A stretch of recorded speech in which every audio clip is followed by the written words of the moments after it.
Hello, everyone.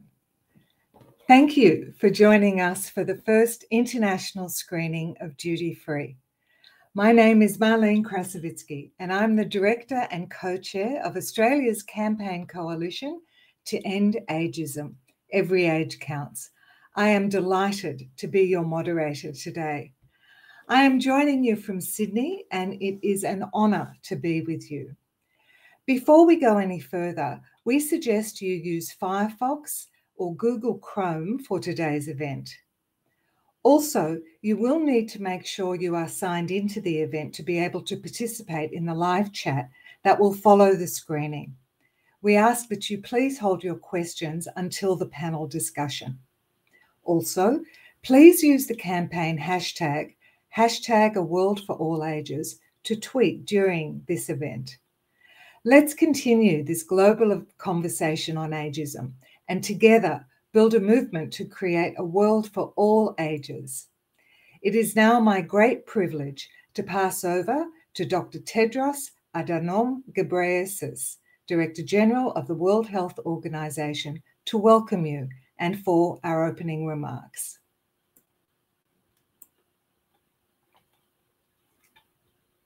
Dear colleagues and friends, it's an honor to host with ILO the international premiere of the film Duty Free. Ageism affects people of all ages. In the workplace, it can negatively impact older people's physical and mental health and result in long-term sick leave. In March this year, WHO and the UN partners published the first global report on ageism, highlighting just how widespread this problem is in ourselves, our relationships, and our institutions, including the workplace. The report outlines 3 effective strategies for addressing ageism: policy and law, educational activities, and intergenerational interventions. Now we need action to implement these strategies around the world and more research to better understand ageism. We must also change the negative narrative around age and aging. That's why the film Duty Free is so important. This form of storytelling is powerful, and it's why we launched the WHO Film Festival 2 years ago. I thank Rebecca Daneglis and Jean-Pierre Regis for your work in drawing attention to this serious but neglected issue. I also thank Martha Newton and ILO for their collaboration on reducing ageism in employment. We hope that this event will help to educate and motivate. But most of all, we hope it will help activate real change to create a world for all ages. Thank you and enjoy. Thank you for your welcome, Dr. Tedros. Today we will be screening the internationally acclaimed Duty Free.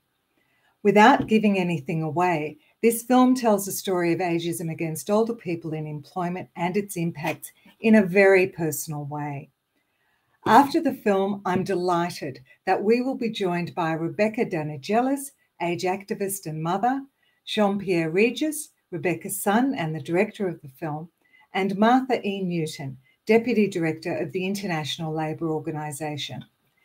This event is hosted by the World Health Organization and International Labour Organization and is part of Ageism Through the Ages, an initiative of the global campaign to combat ageism, which runs from 1 October, International Day of Older Persons, to November 20, World Children's Day.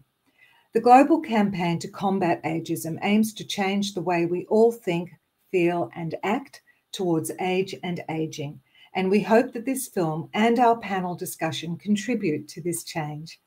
So it is my very great pleasure to invite you now to watch Duty Free.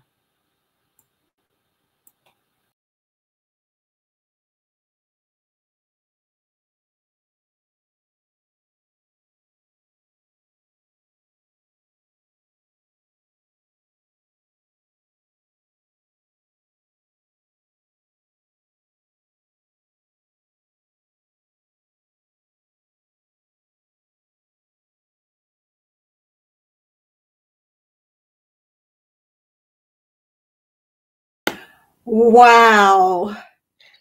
Wow. Bravo. Bravo. Oh my goodness. I hope you all enjoyed Duty Free. I certainly did. It's a film that touches my head and my heart. So thank you. Okay, we're joined by our panelists today. Thank you for joining us. It is now my great pleasure to introduce you to our panel. You can find detailed bios on Rebecca, Martha, and Jean-Pierre in the chat. We have, of course, just met Rebecca Danigelis. Since Duty Free's theatrical premiere, Rebecca has given talks on ageism, economic insecurity and care for AARP, the National Council on Aging, the American Society on Aging, Circle, and many more. Martha E. Newton is Deputy Director General for Policy at the International Labour Organization. And of course, Jean-Pierre is the filmmaker who directed, produced, self-distributed his debut feature documentary, Duty Free. Welcome, Rebecca. Welcome, Martha. Welcome, Jean-Pierre. It's just a joy to be with you. Now, before we start our panel debate, may I remind everyone that you can now ask your questions in the live chat. To do so, please make sure that you're signed into the event. We also encourage you to use the campaign hashtag A World for All Ages, to continue tweeting during the panel debate. So let's start our discussion with a question for you, Rebecca. Rebecca, when I watched you in your role as housekeeping supervisor, I saw a woman at the top of her game, highly skilled, proud, attentive, and connected to her staff. You did your job to the highest standard. Over the years, this had been recognised and you were given more and more responsibility. But that all changed, and it's hard to see you being fired as anything other than ageism. You began to be treated differently because of your age. What do you say, Rebecca, to employers who treat their older staff in this way, and what would have helped you at that time? What I say to employers who treat their staff in this way is it's not right. It has to stop. They have to be called on it. You know, I never considered myself old. I never considered doing anything but working forever until they carried me out in my box. So, but suddenly I started noticing things, and this has not only happened to me, but the people I know, and also people who have written to me as a result of this movie. Mm-hmm. There were signs that were like, please, can you send me a copy of your training manual? Where are the schedules that you instituted? What is the housekeeping system here? May I have a list of the vendors and all this technical stuff?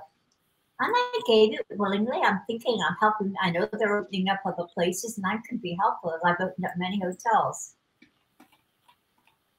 And then there were like emails that were suggesting things that never even happened that I don't know about, great exaggerations.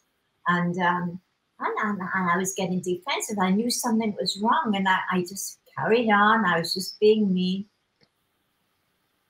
I never expected to be called into the office and to be told today was the last day. What should I have done? At the first signs of this, and it's prevalent throughout the world, I should have documented every time something like this happened. I should have had someone to turn to. Most managers are not unions. We all need advocates. We need to write down and we need to fight back and let the employers know that it doesn't matter what color you are. It doesn't matter what race you are, but you're going to get old. And what this examples you're setting in your line of company is going to happen to you when you get old, because that's the way it is. It's time for change. Indeed, indeed. Thank you, Rebecca. I just leave you with this one thought. Any manager, any company owner New homes may sweep clean, but the old homes know all the points. Indeed, indeed. Thank you. Thank you, Rebecca. Now, Martha, one of the most compelling elements of this film is that Rebecca's story is not unique. As we see through the number of people who are impacted by this film and reach out to Rebecca and Jean-Pierre, this is a universal story. So many older people who want to work are being shut out of work because of stereotypes and assumptions about what they can and can't do at their age. Can you tell us about what the ILO is doing to combat ageism and its impacts in the labour market, please? Sure, and thank you so much for having the ILO here today. And first of all, I just want to thank you, Rebecca, for being so open to share your story, to share your struggles, and Jean-Pierre, your exceptional talent for being able to tell this story on screen. You know, as we've seen in the film, this story, and we heard in the film, this story is a common story. And thank you for being a voice for others who don't have a voice. And also just that you've committed to helping others in this regard. So I just wanted to say that before we dive in on a little of the specifics. So first, let me just tell for folks that may not be familiar with the International Labor Organization, who we are and what we do. We're one of the oldest UN organizations, and we're the only tripartite organization within the UN system. So what does that mean? That means that we have governments, like many of you might be familiar, member states, so the traditional UN structure, but we also have equal representation from workers' organizations and employers' organizations. And that means that the workers' voice is at our table as well as employers. And part of our core principles is to protect those that need protection, to offer decent employment opportunities for those who want to work. And so, what do I mean when I talk about and use the word decent work? It means productive work for in all conditions for freedom, equity, security, and human dignity. And these principles are particularly important when it comes to older workers. So the goal can be, neither we don't want to force any older person to work, but nor can it be to prevent those, like Rebecca, as she said in the film, I want to work. So it's important that those who want to work can still be working. And then there's the other reality, those who have to work for absolute survival. And this is a case that we want to avoid old age poverty that forces people to work.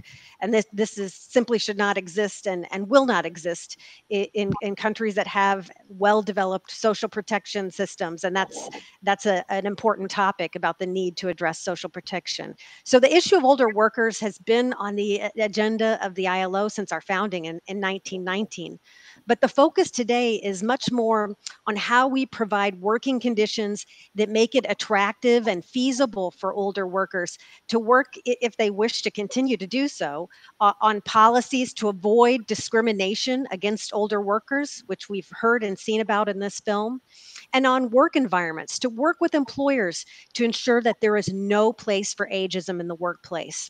And the most recent example of the ILO's engagement on this issue is this past June, we adopted through our 181 member states, including their employer and worker organizations, a call to action. And this call to action is for a human-centered recovery in the context of COVID-19.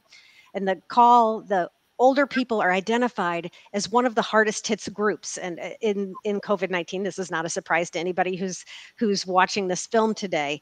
But it also calls for making sure that older workers are not left behind in the structural transformation processes that we need and we want to build back better towards an inclusive, sustainable, and resilient societies. And so we need this not just for building back from COVID. We need this for the strength of our labor markets. It's what we call a human-centered transition process.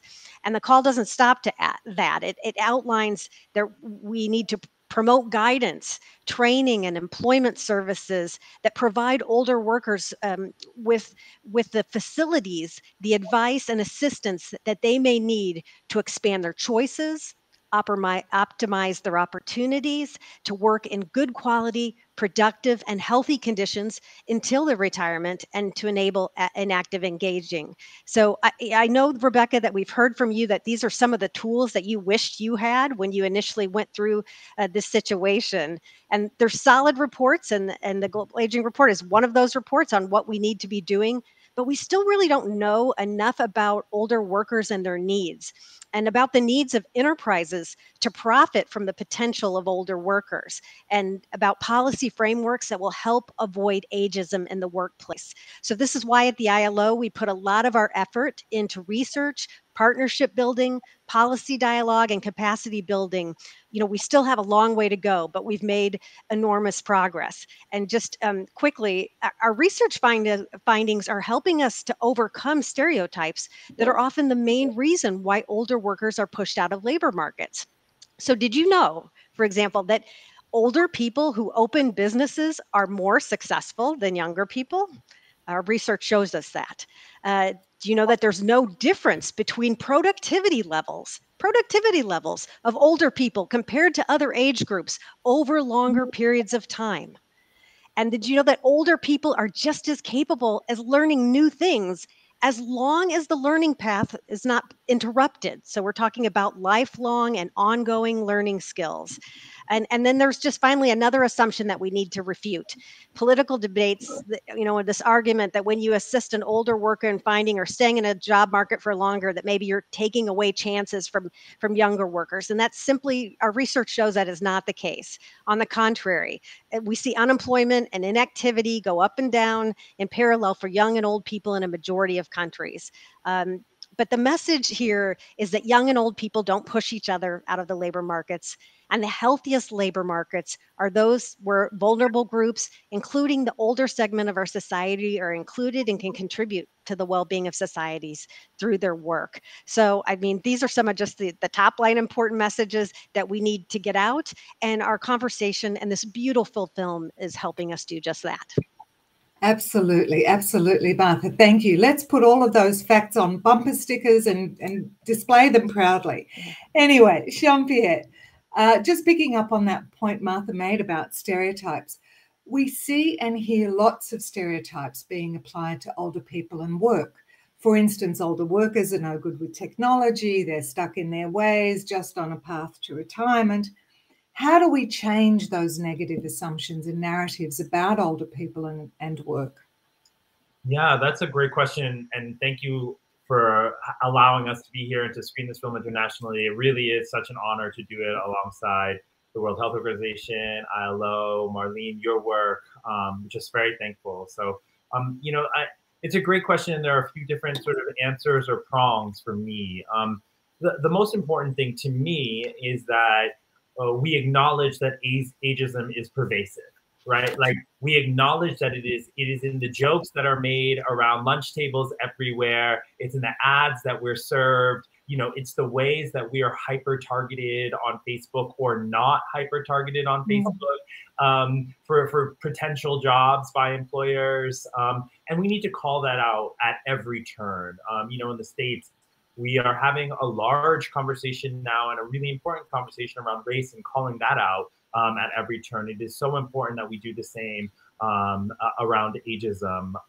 We also need to understand this fact that, like you see in the film and with my mom, most older people are curious and malleable and bright, and they have skills, right, that are extremely transferable between jobs. And frankly, many of them in my mom's generation have a really high emotional intelligence and EQ, right? And to Martha's point, research shows that older workers and younger workers together have been found to improve organizational performance. There's less employee turnover, and yet in the States, particularly with diversity, equity, and inclusion programming, only 8% of employers are including age in that programming, right? So it's happening everywhere around us, and yet we're not discussing it in our workplaces as part of DEI. And so that needs to change. And, you know, my mom talked about this earlier, and I talk about it with my friends a lot, but like, as young people, it took this film for me to come to the table and really see ageism for what it was, because it was happening to my mom.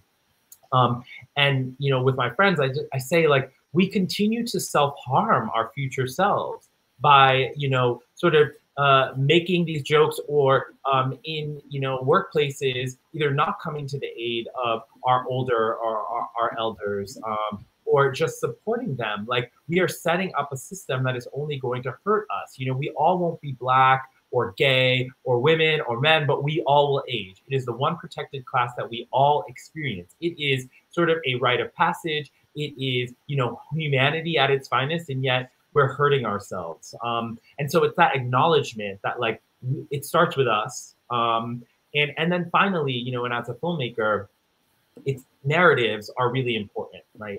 And if you scroll through pretty much any of the streaming websites now, where most of us get our content, you're hard pressed to find narratives that center older people, right? And when you do, they are not the lived narratives of the older people that I know. They don't look like my mom. They don't look like anybody on this panel. You know, they are perceived as sort of demented or weak and frail.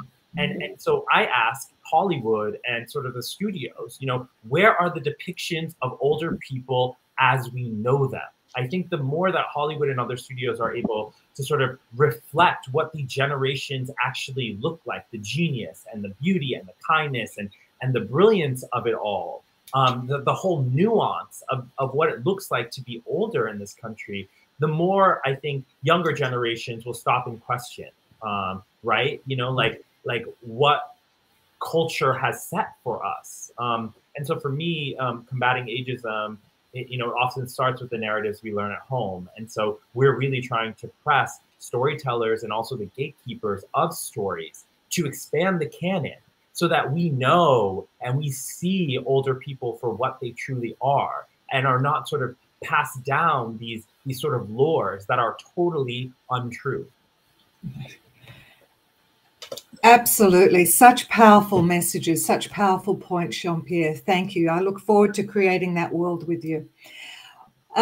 Martha, one of the themes that emerges in this film is the disconnect between the widespread assumption that people of a certain age want to retire, and Rebecca's expectation that she would always work and had no plans to retire. And all the research is on Rebecca's side. More and more older people want to work. How do we close that gap between the actions and decisions of employers and the desired choices of older workers? Sure. Well, you know, the right for a free choice for older workers is not yet anchored in many labor laws around the world, but we see it happening in more and more countries. And debates at the international level, including within the ILO, will help speed up this process. But the reality of aging societies means that, you know, someone automatically ensures that more and more older people will stay longer in labor markets, and enterprises will simply not have a choice as we lack young people in certain labor markets around the world. So, you know, this situation, it's already starting to be the reality in many developed countries, you know, where you've got, just to give you an idea of what we're talking about.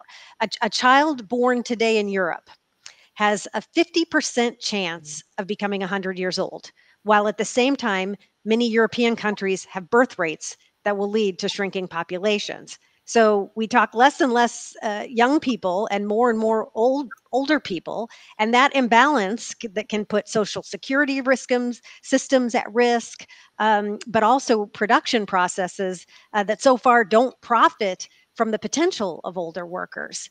And ageism, which is, the core reason for Rebecca's experience, brings with it just a tremendous risk at the individual level and at levels of society as a whole. Ageism prevents people from fully using their potential, which is just, let's be honest, just bad at a personal and collective level. Why would you want to waste potential simply because there are stereotypes that are, quite frankly, wrong? So if you think about this more broadly, as society sees the growth of people living longer, we can't afford to exclude people and force people into inactivity. We should want, and quite frankly, we need aging workers contributing successfully to contribute to the well-being of our society. So, I think that you shouldn't be forced into inactivity. In Rebecca's case, should be learning and planning for how she could have incorporated the best of her work and of all workers, including aging workers in our society. And ageism, like any other form, and Jean-Pierre has already alluded to this, it's like any other form of discrimination. It destabilizes societies simply because you don't want to treat people equally. You exclude certain groups, and that fosters frustration and disengagement. So we've seen young people fighting for their rights. There's no reason why older people should not do the same when the situation becomes difficult. And so it's really important to have people out there and organizations out there being the voice, and the time is ripe to bring these policy discussions into the forefront in our respective countries around the world. And Jean-Pierre, I think I saw somewhere where you were interviewed with your mother, and you indicated that, landing this film at this particular moment. And I couldn't agree with you more about our opportunities to people to advance this discussion in a way that makes a real difference in real people's lives. Absolutely. And thank you again to the ILO and WHO for enabling us to do just that here today. Okay, so Rebecca, Jean-Pierre, a question for both of you now. How are you both continuing this work against ageism in employment? Yeah, I guess I'll start. We have had so much success with this film, particularly in the States. We have 75,000 followers across socials. We were, press everywhere, a #1 Apple News story. And so we really realized how my mom's story, by her sharing her story honestly and genuinely, how that has opened up the conversation here in the States for other people to come forth and tell their story. And so we're really wrapping our arms around this film and bringing this film into communities via our impact campaign to make sure that, the right audiences are watching it. And so we're showing it in high schools. And I saw in the chat, somebody was saying, we should show this in high schools. And we're showing it in high schools throughout the States. We're showing it at senior centers. We're showing it with HR and other employers, so that both young and old people sort of see themselves in the film and the connections that bind them together. We're hosting dozens and dozens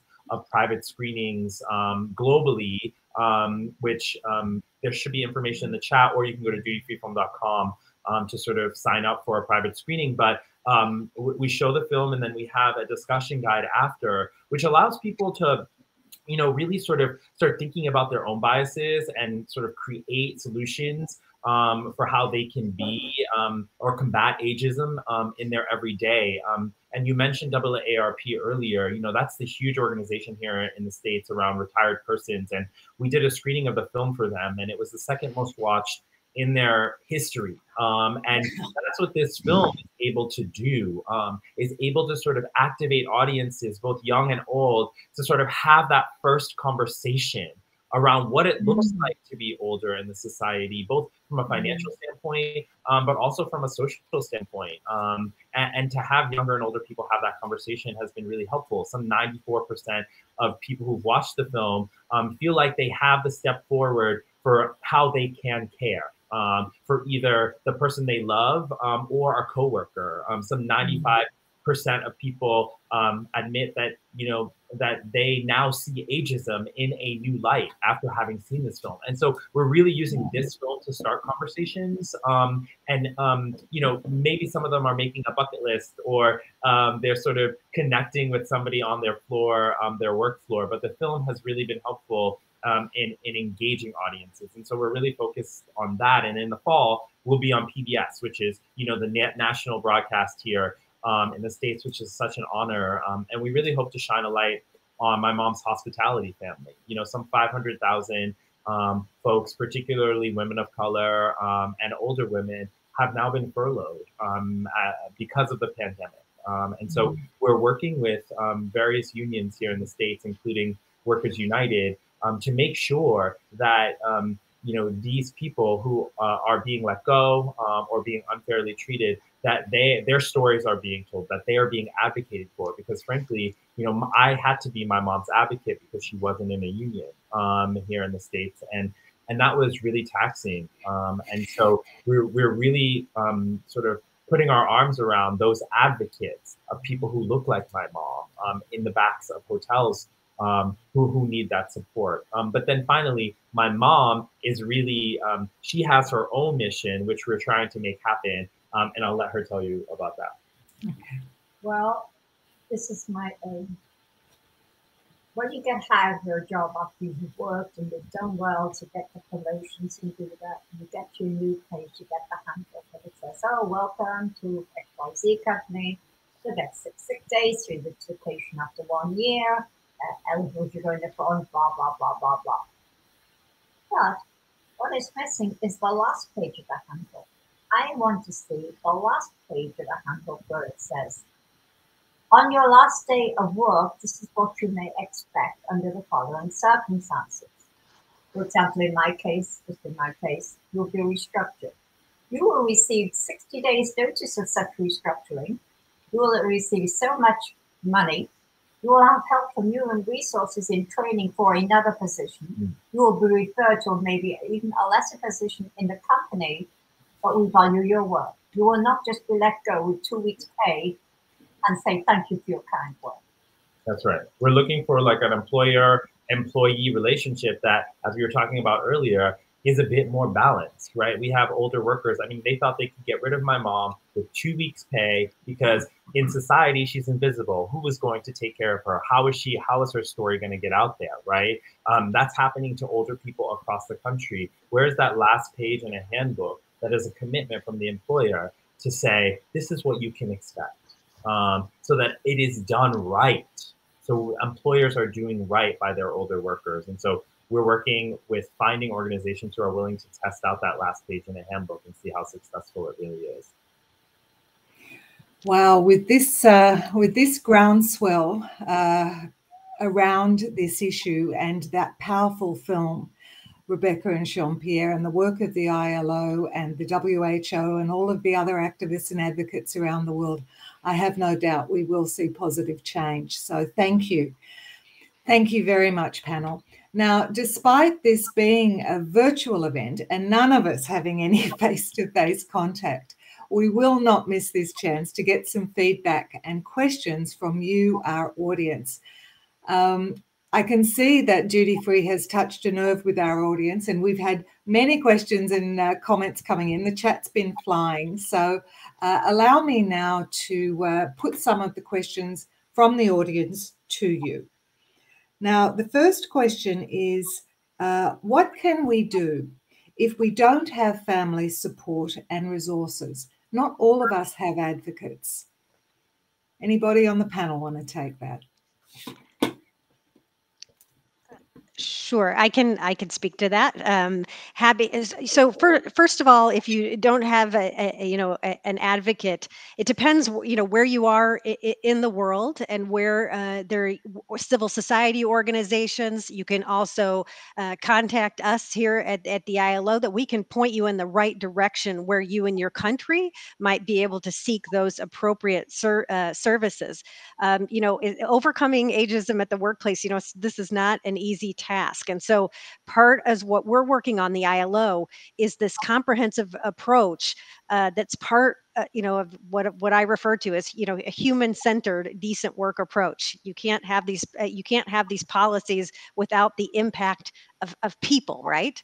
So one of the important things that we're focusing on, and Jean-Pierre has just alluded to it, is we have to have, employers and workers organizations need to have representative age structures among their members that reflect the age reality within a society as well. So social dialogue counts for all types of dialogue. We need to make sure that older people have a voice at the table. And, we have, they also have a really important point is that we really, there's so many people like Rebecca that, find themselves in this challenge, but there are employers, there's of course many employers that we hear these difficult stories like Rebecca's of employers, but there are employers who want to do the right thing, and then there are employers who have to be told to do the right thing, but they need help on what that quote right thing should be. And Rebecca's just said it. We need to have the last page of the handbook and be able to have a company understand how they're going to be able to walk alongside someone who's been a member of their community, working community for so many years, and help them during this transition. And so, there's lots of things, like working in mixed age groups, flexible working times, bilateral mentoring programs. Even in our own organization at the ILO, we're starting a pilot reverse mentorship program, which I'm a huge cheerleader and advocate of. I'm 56 years old. I want to not only be mentoring my younger colleagues, but I want to be learning from them as well. And those societies that are aging are in the best place, the best people, the best place to look for these practices. And so for us, we need that. We also need incentives for workers who desire to work longer, and incentives for enterprises, for companies who want to hire older people. And, again, this is our reality. So I'm not contradicting here what I said earlier. As aging societies, we're sooner or later, enterprises, companies are going to have to hire older workers, and older workers are going to have to work longer. So we've not yet reached quite this tipping point in many economies, but we're getting there, and we're going to have to work on these solutions so workers and enterprises can be successful. And lifelong learning. I'll just mention this and then I'll stop. It's a precondition for older workers to be able to adjust to new working modalities, new production processes, and new work environments. But as I mentioned before, it only works if you ensure that a person never stops learning throughout the life cycle. If you start from zero and you've not learned for a really long time, it's really practically impossible. So really the focus on lifelong learning, it's a joint responsibility of individuals, of enterprises, and governments. So I know our time is limited. I could go on and on, but I just, Jean-Pierre, again, I was struck when you said about talking about how landing this film during a particular moment, when you all started this journey, over 5 years ago, of telling your mom's story, you didn't know COVID was coming. None of us knew that the world would be disrupted, but yet in the hotel sector, where Rebecca, you spent the majority, of your professional career, it's one of the most singularly impacted sectors. And I'm so glad to hear that you're helping people. So I think today, it's an example for me, a power of a singular story.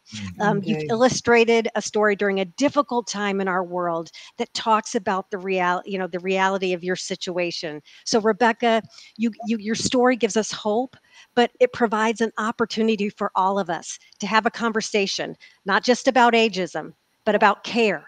About economic insecurity, for everybody who's done everything right in their lives, who've worked hard, who've built a community at work and taken care of their families. So I know I can speak for my colleagues at the ILO, and I'm pretty sure I can speak for my colleagues at the World Health Organization, that we thank you, and we look forward to continuing to have opportunities to support this work and this campaign. Let's work together in the spirit of Jean-Pierre and Rebecca. Let's be vibrant. Yeah. We can move the needle, and we can stop and end ageism once and for all. So thank you. Absolutely. Jean-Pierre, Rebecca, do you want to add to that at all? Yeah, I mean, we're slowly getting to the global scope of all of this. We've again just sort of been focused on the states. This is our big, international debut, and on our website we have chosen key partners for reasons. The AARP, that through their foundation they're able to provide lawyers to folks who feel like they have been the victim of age discrimination, and so they support the folks who need legal assistance and cannot afford it. The National Council on Aging, another partner of ours, provides resources to older adults who are economically insecure and maybe don't have a job and need to know what benefits are available to them in their areas. And so Justice in Aging fights for legislation on behalf of older people, and our big support is the sort of the care package that's going through our Congress right now. And so anyway, I say that all to say that, a lot of times we think that we don't have advocates because they aren't in our line of view. They aren't our neighbors, or we feel as if they're not our neighbors or somebody that we can call. But there are advocacy organizations that fight all different types of aspects as it pertains to ageism, and get workers in the states at least what they need. And as I said before, if you are working and there are unions available in your line of work, we're working with Workers United, but there are tons of unions out there that support and advocate on behalf of older workers. And I love that there is this more in the states, particularly this resurgence of belief and what unions can do, what advocates like that can do on behalf of the worker, so that they aren't at the dispense, if you will, of some employers who happen to be ageist. Okay, all right. Thank you very much. We have another question from the audience. Aside from institutional support, can we harness community solidarity to raise awareness? I would say yes. I mean, in our case, to have our trailer be seen 38 million times on Facebook, to have it shared, some 200,000 times, to see those stories pour in of people whose narrative reflected my mom. I mean, that is what creates sort of this groundswell. That is what that put the wind at our backs to make sure that this film was told, that this film was seen. And those comments continue to pour in. And I think oftentimes we live life in silos. We think that what's happening to us is only happening to us, when in fact it's happening to somebody down the street or in another neighborhood or across the world. And the more that we can share those stories, the more that we can say, I see what happened to you, and this is what I did. These are the resources that are available to you in your area. I think that allows for change to happen, because narratives then start to get out into the media, they start to get told, and then things start to shift, which is what's happening with this film and this story and this moment, and why we really encourage people to sort of speak out as much as they can. Send us emails about what's happening, and we would be happy to connect you with the resources necessary. Fantastic. Thank you. There are so many questions, but I think we only really now have time for one more. So let me put it to you. What do we do about countries that have mandatory retirement laws? That is, the laws that specify a retirement age, irrespective of whether a person wants to and can continue to work. Sure, I can take that one. I mean, this is, as I stated before, I think the economic situation of a country is going to drive revisiting these laws around the world, because just from a labor market standpoint, we're going to need older workers. I mean, or we won't have enough workers.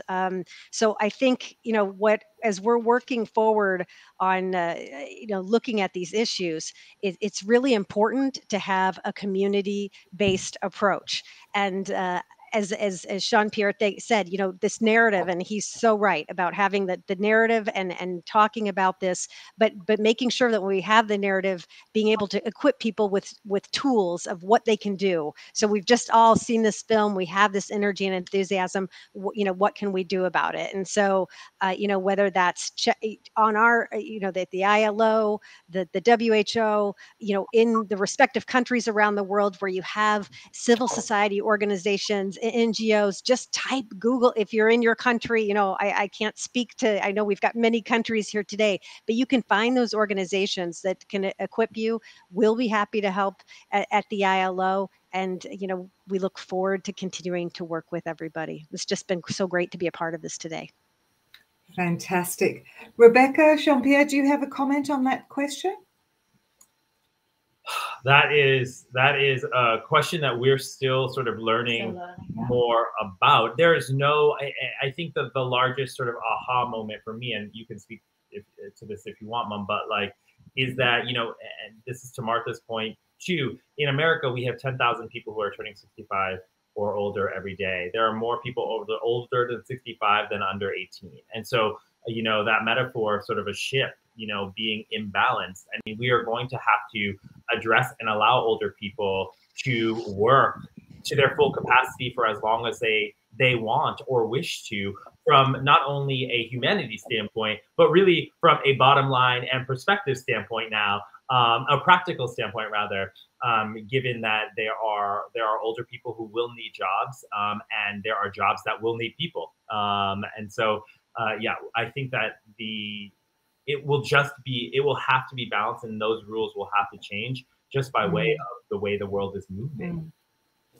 Absolutely. Thank you. Thank you so much. Wow, I feel like we could go on and on. There's so much to talk about, so much energy and richness, but I do need to bring the session to a close. So thank you, Rebecca. Thank you, Martha. Thank you, Jean-Pierre, for your rich and diverse perspectives and your wisdom. May I also thank the World Health Organization and the International Labour Organization for hosting this event and for this wonderful opportunity you've given each of us today.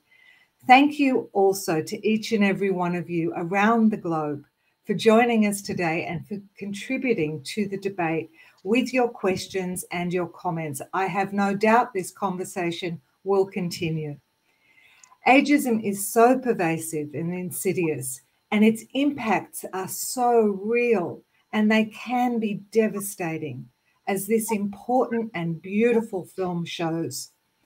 I hope that Duty Free and the wisdom offered today by our panelists helps you better recognise ageism and has given you some ideas about what to do about it.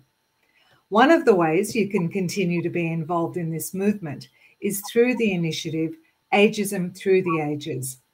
There is more information about it, including upcoming events and available resources, on the link provided in the chat. You can also find more information about the global campaign to combat ageism and the film Duty Free by clicking on the other links that have been provided in the chat. Thank you, and let's continue this journey together to create a world for all ages. Farewell. Bye. Thank you. Bye. Thank you. Bye. Thank you.